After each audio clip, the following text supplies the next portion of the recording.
ദുബായിൽ ജോലിക്ക് പോയതായിരുന്നോ? അല്ല, ജോലിക്ക് പോയതാ. ഇത് കാരണം ജോലി ചെയ്യാൻ പറ്റുന്നില്ല. ഒന്നും പറ്റുന്നില്ല. തിരിച്ചു വന്നതാ. എത്ര ദിവസമായി അവിടെ പോയിട്ട്? 10 മാസം. ഒരു തരത്തിലും നിൽക്കാൻ ഒരു തരത്തിലും പറ്റുന്നില്ല.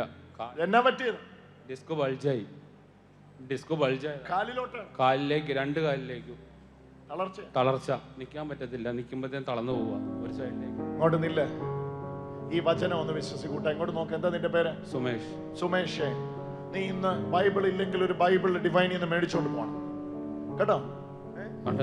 ഇവിടെ കൗണ്ടറിൽ നിന്ന് ഒരു ബൈബിൾ മേടിച്ചോണ്ട് പോകണം. ബൈബിളിനകത്ത് ഇങ്ങനെ ഒരു ഭാഗമുണ്ട്, കൊളോസസ് ലേഖനം. രാജബ്രദറിന്റെ അടുത്ത് കൊണ്ടുവന്നാൽ അത് എടുത്ത് അടയാളപ്പെടുത്തി തരും. ഒരു ബൈബിൾ നീ മേടിക്കണം. രാജന്റെ അടുത്ത് കൊണ്ടുവന്ന് ഇത് അടയാളപ്പെടുത്തണം. അവിടെ ഇങ്ങനെയാണ് വചനം പറയുന്നത്, നിങ്ങൾ വിശ്വാസത്തിൽ നിലനിന്നാൽ. 3 കാര്യമായി ഈശോ നമ്മുടെ ആവശ്യപ്പെടുന്നത്. 1, വ്യതിചലിക്കാതെ. 2-മത്തേത് ദൃഢനിശ്ചയത്തോടെ. 3-മത്തേത് സ്ഥിരതയോടെ. 1, വിശ്വാസത്തിൽ നിലനിന്നാൽ. കർത്താവ് ആവശ്യപ്പെടുക നമ്മോട്. 2 കൊരിന്തോസ് 13:5 വചനം നമ്മൾ സംസാരിക്കുകയാണ്, നിങ്ങളെ തന്നെ പരിശോധിക്കുവിൻ. നിങ്ങൾ വിശ്വാസത്തിൽ നിലനിൽക്കുന്നുണ്ടോ എന്ന് നിങ്ങളെ തന്നെ പരിശോധിക്കുവിൻ.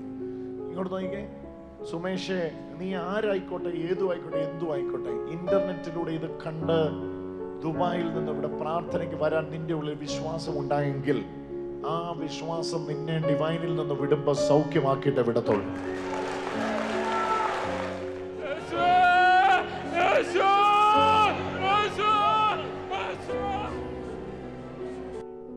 ഇയൊക്കെ ഇങ്ങനെ ഈ ഇടുപ്പിൽ നിന്ന് താഴേക്ക് തളർച്ച വരുമല്ലേ?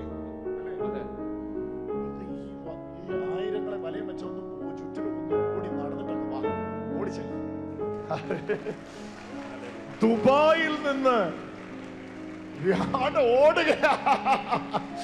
കൈ അടിച്ചൊന്ന് സ്തുതിച്ചോ എന്റെ ഈശോയെ. ഓടി പാകൂട്ട. ഇനി എന്നോട് പറ, മതിയോ? വേണ്ട. ഇത് കൂടുതൽ വേണം? മതിയോ? കുനിയണോ? നിവരണോ? എന്നാ വേണേ ചെയ്യ. ഹല്ലേലൂയ. കൈയടിച്ചത് വിളിച്ചേ യേശുവേ.